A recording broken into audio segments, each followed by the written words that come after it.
Cole, I want to ask you, what initially connected you to this role? Was it me? It was definitely not Kathryn.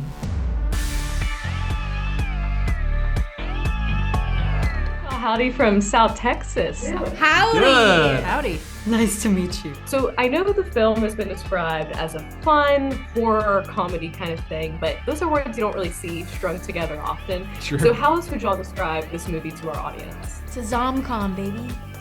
Never before seen in a theater near you. I think I would describe it as kind of absurd, zom-com, dark comedy, camp for sure. Coming of rage. Yeah. Coming of rage. So knowing that you get one first impression, Zelda, this is my question for you. Why Lisa Frankenstein to make that directorial debut? Oh God, I mean, I wish that I could say it was all from like my own autonomy and choice, but also the universe kind of transpired to have this be the first one, especially coming out of the pandemic and all the things that the entire world had to stop. This is the project that hit the ground running as things came back to life for our industry. Cole, I want to ask you, what initially connected you to this role? I've been a big fan of Diablo Cody for a long time. I think she's got a really strong voice in what she writes, and you can really feel her fingerprint on it. I'm a big monster movie guy. I was really excited for the possible opportunity to get in practical effects, and I liked that I didn't have dialogue. I thought that was a lot of fun. Zelda is also a massive friend of mine. When I found out she was attached to the project, it was cool, and Kathryn's Kathryn.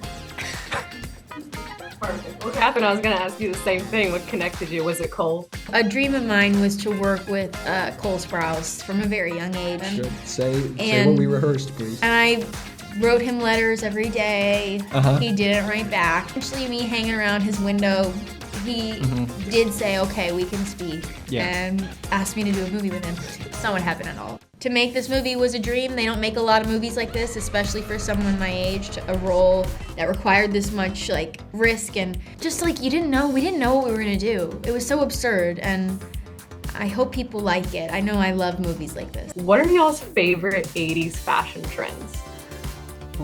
Oh, definitely big hair. The bigger the better, baby. I love a shoulder pad. I have been ready for big hair to make a comeback. I like the neon like sweatsuits. Yeah. How do you want audiences to respond to this film? I just hope they have a wonderful time with their friends. I think, there are so many movies that come out that it's completely valid to go alone, but I really do miss the experience of being like, I'm gonna go with a bunch of buddies, get popcorn and a bunch of candy and laugh together. So if anything, bringing people together would be the joy for me. It's like you have a certain relationship with movies that you saw in the theater and you remember them, and I hope people have that relationship with this film. Thank you all so much for joining us today. This was fantastic. We want everyone to go see this film. Appreciate Have a it. good one. Bye-bye.